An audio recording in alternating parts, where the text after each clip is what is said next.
इस कहानी में बताया जाता है कि सालों पहले हमारी दुनिया के नीचे एक दुनिया थी, आम नहीं बल्कि जादुई दुनिया। ये दुनियाएं एक दूसरे के साथ जुड़ी हुई थी। एक को ऊपर की दुनिया जबकि दूसरी को नीचे की दुनिया कहा जाता था। एक राजा था जो बड़ी आराम सुकून से दोनों दुनियाओं पर राज करता था, लेकिन वो अक्सर चीजों को इमेजिनेशन में सोचता था, यानी कि ख्यालों में। जो चीजें होती भी नहीं थी वो उन्हें अपने हिसाब से सोचता था, क्योंकि ऐसे उसे खुशियाँ मिलती थी। लेकिन फिर एक दिन राजा को बहुत बड़ा दुख मिला, जिसकी वजह से उसने बहुत परेशानी ले ली और वो अपना ये दोनों दुनियाओं का राज नहीं संभाल पाया, जिस वजह से ये आपस में अलग होने लगी। अब जो नीचे की दुनिया है, जादुई दुनिया, उसने भी राजा का दुख दर्द महसूस करके अपने अंदर समाना शुरू कर दिया, जिस वजह से यहाँ एक काला साया पैदा हो गया, जो फैलता फैलता बहुत ज्यादा बढ़ गया और वो बन गया एक मॉन्स्टर जिसका नाम श्राउड था। उसने इस दुनिया को फिर बर्बाद कर दिया, अपनी तरह इस जादुई दुनिया को भी काली दुनिया बना दिया और हमेशा से उसे हमारी दुनिया से अलग कर दिया। इसके बाद कहानी प्रेजेंट टाइम यानी मौजूदा वक्त, आज के वक्त में आ जाती है, जहाँ पर पीटर नाम का एक छोटा लड़का अपनी मॉम, डैड और बहन के साथ नए घर में जा रहा था। यहाँ हमने नोटिस किया कि पीटर हमेशा घबराया हुआ रहता है, क्योंकि आसपास की चीजों से उसे बहुत डर लगा करता था। वजह ये भी है कि वो छोटी से छोटी चीज को भी बहुत ज्यादा ही इमेजिन कर लेता, सोचता था, जो चीज उसकी परेशानी की वजह बनती। करीब बात पीटर की बहन की, वो अपने भाई से बिल्कुल अलग थी, हर वक्त खुश रहने वाली और कभी भी बुरा नहीं, हमेशा अच्छा सोचने वाली, इमेजिनेशंस में तो बिल्कुल ना रहने वाली, बल्कि हर चीज को पॉजिटिव लेने वाली। अब ये लोग यहाँ सामान शिफ्ट करके रहना शुरू कर देते हैं। अगले दिन पीटर की बहन खेलते खेलते एक जनरल स्टोर में चली गई, तब उसके पीछे पीछे वो भी चला जाता है। इस स्टोर में बहुत ही अलग अजीब तरह की पुरानी चीजें पड़ी हुई थी, जो कीमती भी लग रही थी। पर इन सब में पीटर को एक पजल क्यूब बहुत पसंद आ जाता है, यानी एक ऐसा क्यूब जिस पर पहेली को सुलझाना था। अब वो जादुई क्यूब था। ये चीज पीटर को पता नहीं चल पाती और वो उसे खरीद कर घर ले आया। रात को पीटर जब सोने जा रहा था तो उसकी मोम उसे एक कंपास तोहफे के तौर पर देती है, जो दरअसल रास्तों के बारे में बताने के लिए होता है। उसकी मोम ने बताया कि ये तुम्हारे दादाजी का था, उन्होंने कहा था कि ये पीटर को गिफ्ट कर देना जब वो थोड़ा बड़ा हो जाए। तो अब वो इस कंपास को लेकर अपने कमरे में आ जाता है और उस क्यूब की पजल यानी पहेली को सुलझाने लगता है। इतनी ही देर में यहाँ उसकी बहन आ गई, जो पीटर से वो पजल क्यूब मांगती है कि तुम भी मुझे दे दो और बदले में मुझसे कुछ सिक्के ले लो। वो सिक्का निकाल कर पीटर को देने ही लगी थी कि तभी एक सिक्का फर्श के छेद से नीचे जाके गिरता है, क्योंकि वो फर्श लकड़ी का था। अब जैसे ही पीटर उस सिक्के को उठाने जाता है, उस छेद में वो किसी जानवर की बड़ी सी आंख को देखता है, जिससे वो काफी घबरा गया। वो झट से पीछे हट जाता है। इससे पहले कुछ समझ पाता, उसका कमरा टूटना शुरू हो गया, दीवारों पर दरारें आने लगी और फर्श भी टूटना शुरू हो जाता है और अगले ही पल कमरे का सारा सामान भी हवा में उड़ना शुरू हो गया, यहाँ तक कि बेड भी, जिस पर उसकी बहन बैठी हुई थी। और फिर तभी इनका सामान और बेड नीचे की तरफ गिरना शुरू हो जाते हैं। तब तक कूदकर पीटर भी बेड पर आ गया था। असल में पीटर की पजल को सुलझाने की वजह से एक रास्ता खुल गया था, जिसके जरिए ये लोग यहाँ इतने नीचे आ गए थे, जो असल में सालों पहले वाली वही नीचे वाली दुनिया थी। जैसे बेड आगे गिरा तभी यहाँ पर बहुत सारे अजीब तरह के क्रिएचर्स आ जाते हैं और बेड को घसीट कर इन्हें यहाँ से ले जाने लगे। दरअसल वो इन दोनों की जान बचाने के लिए सब कर रहे थे, क्योंकि यहाँ का जो मॉन्स्टर था श्राउड, उसे इनके यहाँ आने का पता चल गया था, जो अब कभी भी इन्हें मारने के लिए यहाँ आ सकता था। अब ये सारे क्रिएचर्स इन्हें जैसे तैसे दूसरी जगह पर ले आए, फिर पुल से गुजरकर उस पार आ जाते हैं। ऐसा करने के बाद वो इस पुल को ही तोड़ देते हैं, ताकि मॉन्स्टर इनके पीछे यहाँ न आ जाए। और अब ये सारे क्रिएचर्स इन दोनों को एक केव इन्हीं कार में ले आए। बच्चे आसपास बड़ी गौर से देख रहे थे और उन्हें काफी हैरत भी हुई कि ये हमारे साथ क्या हो रहा है। कि तभी यहाँ क्रिएचर्स का हेड आया, जो इन दोनों को यहाँ देखकर काफी गुस्सा आ जाता है, क्योंकि ये इंसान है जिनका यहाँ होना किसी खतरे से खाली नहीं है। ये सुनकर एक बड़ा क्रिएचर सामने आया, कहता है कि आप गुस्सा मत करें और सबको बताता है कि पीटर और उसकी बहन का यहाँ आना कोई इत्तेफाक नहीं, बल्कि सालों पहले ये प्रेडिक्शन पेशेंट को की गई थी कि ये दोनों बच्चे यहाँ आएंगे और पीटर जो यहाँ का राजा होगा, वो इस दुनिया को और हम सबको श्राउड से बचाएगा और इस दुनिया को पहले जैसा ठीक कर देगा, क्योंकि सालों पहले जो यहाँ के राजा थे, पीटर उन्हीं का खून है। ये बताकर वो बड़ा क्रिएचर दोनों को केव के और अंदर ले आया और दीवार पर लिखी वो प्रेडिक्शन दिखाता है, जहाँ पीटर और उसकी बहन की एक ड्राइंग बनी हुई थी। इनके अलावा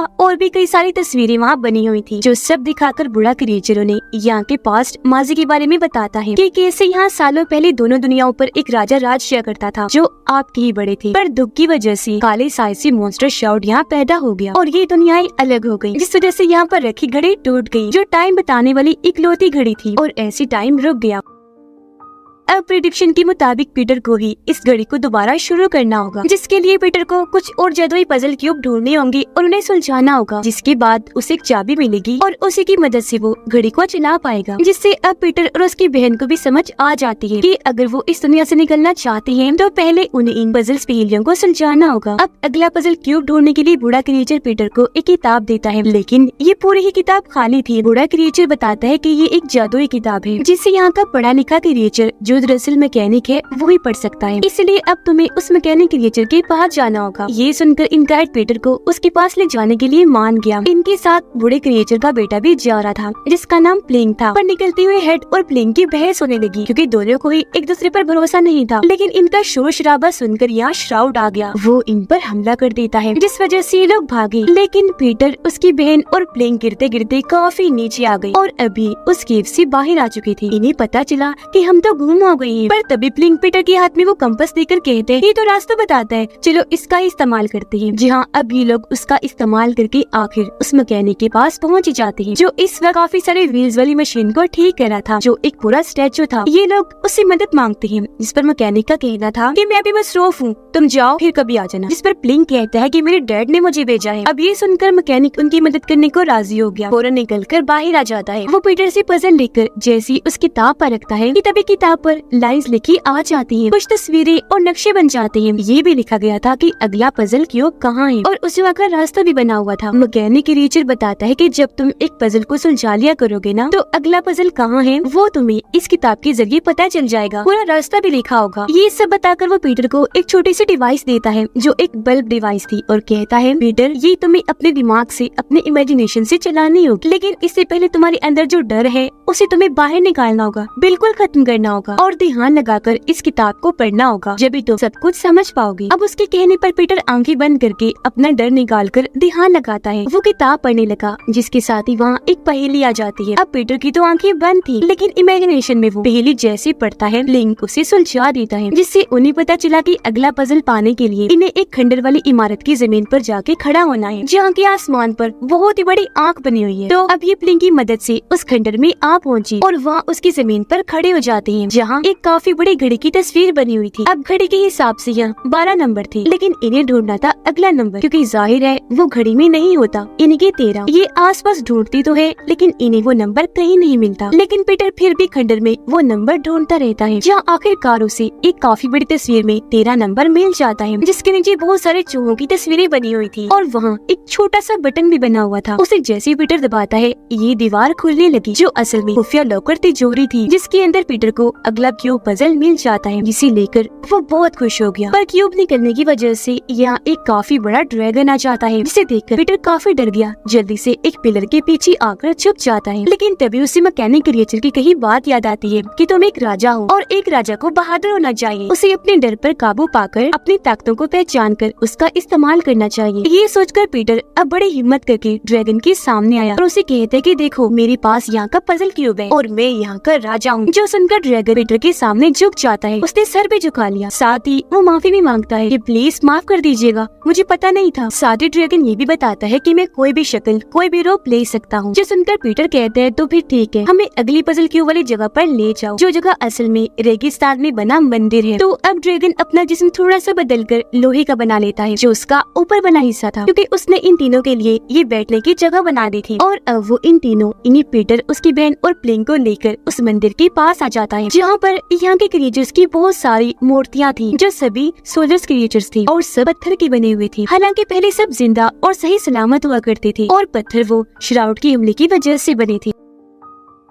अब ये लोग मंदिर के अंदर आ जाते हैं जहाँ इन्हें 2 सर वाला कछुआ मिलता है जो असल में थे तो 2 लेकिन आपस में जुड़े हुए थे। इन्हें पता था कि पीटर यहाँ का राजा है तो ये उससे बातें करने लगते हैं, पर वो इन पर गुस्सा करने लगता है कि तुम इतना क्यों बोल रहे हो, मेरा टाइम बर्बाद ना करो, मुझे पजल ढूंढना है। अब उसका ये बर्ताव पीटर की बहन को पसंद नहीं आया, वो उसे ऐसा करने से मना कर रही थी, पर इस बात को लेकर इन बहन भाइयों की बहस हो गई। तब उसकी बहन नाराज होकर वहाँ से बाहर आ जाती है। उसके बाद पीटर मंदिर को हर तरफ से देखने लगा जहाँ पर बहुत सारी तस्वीरें बनी हुई थी। एक दीवार पर ऊपर से नीचे 4-5 पत्थर थे और कुछ तस्वीरें उन पर भी बनी हुई थी। अब की जो पहेली थी वो एक कोड में थी। उन कोड्स के मुताबिक पीटर उन पत्थरों को हाथ लगाकर मोड़ देता है। अब ऐसे उसने सारे पत्थर घुमा दिए और ये पहेली उसने हल कर ली। ऐसा होते ही ये दीवार खुलने लगी, क्योंकि ये भी एक खुफिया रास्ता था जिसके अंदर उसे अगला पजल क्यूब मिल जाता है। अब इससे पहले वो इस क्यूब को किताब पर रखता, अगले पजल क्यूब का पता लगाने के लिए बाहर से उसे अपनी बहन के चिल्लाने की आवाजें आने लगी। ये जब बाहर चेक करने गया तो देखता है कि श्राउड की आर्मी ने उसकी बहन और ड्रैगन को पकड़ लिया है, जो बहुत बड़ी आर्मी थी और ये सब रोबोट मशीन थे। आर्मी का लीडर पीटर को कहता है कि चुपचाप ये पजल क्यूब हमारे हवाले कर दो, पर पीटर ने साफ साफ मना कर दिया कि नहीं, और वैसे भी मेरा ये काम अभी अधूरा है, मैं सारे पजल नहीं ढूंढ पाया। अब इनकार सुनकर लीडर को गुस्सा आ गया, इसीलिए वो पीटर को मारने लगा और अपने लोगों को भी कहकर इन पर हमला करवा देता है। ये देखकर ड्रैगन को भी काफी गुस्सा आ गया और अब वो अपनी ताकत की मदद से अपना साइज बहुत बड़ा कर लेता है और अब वो इन सोल्जर्स को मारने लगा। उसका साइज इतना बड़ा था कि ये सब उसके सामने बच्चे लग रहे थे और वो चींटियों की तरह इन्हें मसलता गया और यहाँ इनकी काफी बड़ी लड़ाई छिड़ गई। तो पीटर यहाँ अपना दिमाग लगाता है। वो मैकेनिक की दी हुई डिवाइस की मदद से एक ही झटके में इस पूरी आर्मी को खत्म कर देता है। पर इस लड़ाई के दौरान एक सोल्जर ने पीटर की बहन पर हमला कर दिया था और क्योंकि वो श्राउड का सोल्जर था, इसीलिए अब धीरे धीरे उसकी बहन भी पत्थर में बदलने लगती है और अब उसकी बहन को ठीक करने का बस एक ही रास्ता था और वो था श्राउड को हराना, जिसके लिए इन लोगों को यहाँ उस घड़ी को फिर से चलाना होगा जो सालों पहले बंद हो गई थी। और क्योंकि अब टाइम इनके पास कम था तो अगले पजल क्यूब को ढूंढने के लिए वो निकल जाते हैं, जो इनका आखिरी पजल क्यूब होगा और उसकी लोकेशन एक पहाड़ के ऊपर थी, यानी वो वहाँ मिलेगा। ये लोग जब वहाँ पहुँचे तो कछुआ कहता है कि मुझे लगता है मैं यहाँ पहले भी आ चुका हूँ, पर याद नहीं कि कब। जिस बीच उसकी बहन की तबीयत खराब होने लगी क्योंकि वो अब और पत्थर की बन गई। ये देखकर पीटर को उसकी फिक्र होने लगी। वो कछुए और ड्रैगन को अपनी बहन के पास ही छोड़ता है और प्लेन के साथ आखिरी क्यूब पजल ढूंढने के लिए निकल जाता है। अंदर आकर वो पहेली को सुलझा तो लेता है, लेकिन जब वो पजल वाली जगह पर जाता है तो ये देखकर काफी हैरान रह गया कि वो तो वहाँ पर है ही नहीं, क्योंकि पहले ही कोई पजल क्यूब वहाँ से निकाल कर ले गया था। ये देखकर पीटर को काफी बुरा लगा। वो मायूस होकर बाहर आ जाता है, जहाँ अब उसकी बहन पूरी तरह पत्थर में बदल गई थी, जो देखकर उसे बहुत दुख हुआ। उसे गुस्सा भी आ रहा था, इसलिए वो बूढ़े क्रिएचर की दी हुई वो जादुई किताब नीचे फेंक देता है, क्योंकि अब इसका इन सबसे यकीन उठ गया था। उसे लगता है कि मैं कुछ भी ठीक नहीं कर पाऊंगा। और अब तभी कछुए को याद आता है कि मैं यहाँ कब आया था। वो कहता है, पीटर मैं जब यहाँ आया था तो आखिरी क्यूब मैंने ही वहाँ से निकाल लिया था ताकि श्राउड वो ना ले ले, वो मेरे पास है। जो कहकर वो आखिरी क्यूब पीटर को दे देता है, जो लेकर पीटर खुश तो बहुत हुआ क्योंकि अब सारे पजल क्यूब आ गए थे, लेकिन इस बात से उदास हो जाता है कि अब हमारे पास किताब नहीं है, क्योंकि वो तो उसने नीचे फेंक दी थी। वो रोने लगता है कि शिट ने कितनी बड़ी बेवकूफी कर दी। लेकिन तभी ड्रैगन जो उड़ सकता था वो उसे शांत करके नीचे चला जाता है किताब को ढूंढने के लिए, जो बहुत जल्द उसे मिल भी गई, जिसे लेकर वो वापिस आ जाता है। उसे लेकर पीटर किताब पर रखता है, जिसे इन्हें पता चला कि घड़ी को चलाने के लिए जो चाबी इन्हें चाहिए होगी वो हासिल करने के लिए इन्हें एक टावर में जाना पड़ेगा, जो क्लॉक टावर है। तो अब पीटर ना चाहते हुए भी अपनी बहन की मूर्ति को वही छोड़कर ड्रैगन के साथ क्लॉक टावर के लिए निकल जाता है। ये जब अंदर गई तो देखते हैं कि वहाँ बहुत सारे बड़े बड़े जादुई ग्लव्स यानी दस्ताने थे जो टावर की हिफाजत कर रही थी और राजा के अलावा और किसी को भी आगे जाने नहीं दिया करते थे। अब जैसे पीटर और उसके साथी आगे बढ़ने लगे, ग्लव्स उन्हें रोक लेते हैं, जिस पर ड्रैगन कहते हैं कि तुम हमें मत रोको, जाने दो, क्योंकि पीटर ही अगला राजा है। ग्लव्स कहते हैं अच्छा तो ये बात है, ठीक है मान लेते हैं, लेकिन अगर पीटर राजा है तो इसे अपनी ताकतें दिखानी होगी। अब ये सुनकर पीटर सोच भी पड़ गया कि क्या करूँ, क्योंकि जाहिर है उसके पास कोई खास ताकतें नहीं थी, लेकिन हाथ और उंगलियों वाली एक गेम थी जिसमें वो काफी माहिर था। तो वो उसे ही खेलने के लिए ग्लव्स को चैलेंज करता है। ये अब गेम खेलती है जिसमें पीटर जीत गया और इस बार से ग्लव्स को काफी गुस्सा आ गया कि हम क्यों हार गए और अब वो पीटर पर हमला करने लगी, जो देखकर उसे वही बल्ब डिवाइस याद आई जो उसे मैकेनिक ने दी थी। पीटर उसे हुक्म देता है कि इन सब पर हमला करके इनकी तोड़ फोड़ कर दो, इन्हें तबाह बर्बाद कर दो। जो हुक्म लेकर बल्ब डिवाइस ऐसे ही करती है, वो बारी बारी ग्लव्स पर हमला करके उन्हें तोड़ देती है। वो कई टुकड़ों में टूट गई और ऐसे ही सब बर्बाद हो जाती है, जिसके बाद अब पीटर सभी पजल क्यूब्स की मदद से घड़ी की चाबी हासिल कर लेता है। लेकिन तभी प्लेन भी बदलकर पत्थर बन जाता है, जिससे पीटर को यहाँ समझ लग गई कि श्राउड और कोई नहीं बल्कि ड्रैगन है, जो इतने वक्त से चाबी हासिल करने के लिए पीटर का साथ दे रहा था। हर जगह उसके साथ था वो श्राउड, लेकिन ड्रैगन के रूप में। और अब क्योंकि उसका असली चेहरा सामने आ गया था, इसीलिए वो ड्रैगन से बदलकर अपने असली श्राउड मॉन्स्टर वाले रूप में आ जाता है। उसके पास जिस्म को बखेरने की ताकत थी, जिसकी मदद से वो पीटर पर हमला कर देता है और यहाँ वो पीटर की सबसे हैरानकुन राज को सामने लाता है। असल में जो पीटर की बहन थी वो हकीकत में नहीं थी, बल्कि वो भी पीटर की इमेजिनेशन थी। सच तो ये है कि उसकी बहन की कुछ वक्त पहले ही मौत हो गई। वो इस दुख को झेल नहीं पाया, उसे यकीन नहीं आ रहा था उसकी मौत का, और तभी से वो उसे इमेजिन करने लगा, जिस वजह से वो उसे हर जगह दिखना शुरू हो गई। ये बताकर श्राउड उस पर हमला करने लगा। असल में अपनी बहन की मौत के बाद पीटर शर्मिंदगी में जिंदगी गुजार रहा था कि मैंने उसकी जान बचाने के लिए कुछ नहीं किया, मैं किसी काम का नहीं, और उसके डर और शर्मिंदगी का फायदा उठाकर ही श्राउड उसे कमजोर करने की कोशिश कर रहा था। पर अब उसे समझ आती है कि मैं अब इस दुनिया में आया हूँ तो यहाँ मेरी बहन सिर्फ मेरी इमेजिनेशन ही नहीं, बल्कि मैं जादू से उसे दोबारा जिंदा कर सकता हूँ, जो जिंदा होने के बाद ये इस दुनिया में ही रहे। तो अब वो बहुत खुश था इस बात से कि मुझे अपनी बहन को दोबारा जिंदा करने का एक और मौका मिला है। तो अब वो अपनी बहन और बाकियों को बचाने के लिए अपने सारे डर को मिटा देता है। इसीलिए